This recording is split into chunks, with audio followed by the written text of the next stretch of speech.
Hello students, हम लोग पढ़ रहे थे मौलिक अधिकार और मौलिक अधिकारों की अगली इस वीडियो में आज हम पढ़ेंगे तीसरा और चौथे नंबर का मौलिक अधिकार। तीसरे नंबर का मौलिक अधिकार है शोषण के विरुद्ध मौलिक अधिकार, अनुच्छेद 23 और 24। अनुच्छेद 23 हमें बताता है कि मनुष्य के क्रय विक्रय तथा विकार पर पूर्ण रूप से रोक लगा दी गई है। हमें ज्ञात है कि प्राचीन समय में दास प्रथा चला करती थी और मनुष्यों का क्रय विक्रय बड़ी ही आसानी से होता था, लेकिन भारतीय संविधान ने इस व्यवस्था पर पूर्ण रूप से रोक लगा दी है। अनुच्छेद 23 इस पे पूर्ण रूप से प्रतिबंध लगाता है, ऐसे निषेध करता है। और बेकार पर भी, बेगारी पर भी, जो बेगारी का काम पहले होता था कि काम करवाने के बावजूद उसे दाम नहीं दिया जाता था, तो ये व्यवस्था पूर्ण रूप से, जैसे जमींदारी प्रथा में होता था, अब वो व्यवस्था भी पूर्ण रूप से समाप्त कर दी गई है। अगला अनुच्छेद है अनुच्छेद 24। ये बाल श्रम का निषेध करता है कि 14 वर्ष से कम उम्र के बच्चों से जो भारी भरकम काम होते हैं वो उसका पूर्ण निषेध करता है कि बाल श्रम नहीं कराया जाए।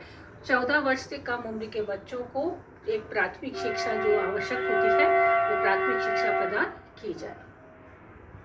अगला जो हमारा मौलिक अधिकार है वो है धार्मिक स्वतंत्रता का अधिकार। ये धार्मिक स्वतंत्रता का अधिकार अनुच्छेद 25 से शुरू होकर अनुच्छेद 28 तक है, जो हमें पूर्ण रूप से आज़ादी देता है अंतःकरण की स्वतंत्रता की, कि हम किस धर्म को मानेंगे और उस धर्म को, उसका प्रचार करें, प्रसार करें, उस पे विश्वास करें, धर्म की मान्यताओं को पूर्ण रूप से माने, ये हमारे अंतःकरण पे डिपेंड करता है।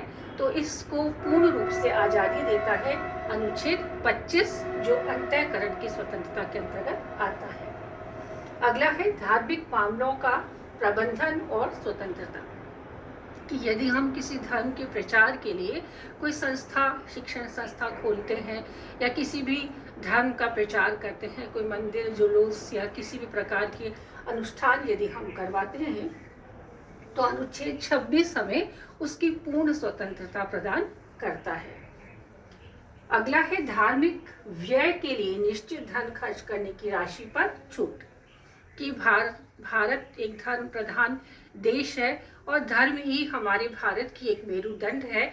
धर्म पे हमारा भारत टिका हुआ है, तो धार्मिक व्यय, यदि हम धर्म के नाम पर कोई व्यय करते हैं एक निश्चित राशि, तो वो उसके लिए पूर्ण रूप से छूट दी गई है कि निश्चित राशि पर हमको छूट मिलने की वजह से हम अपने धार्मिक अनुष्ठानों को या धार्मिक कार्यक्रमों को पूर्ण आज़ादी से पूर्ण कर सकते हैं।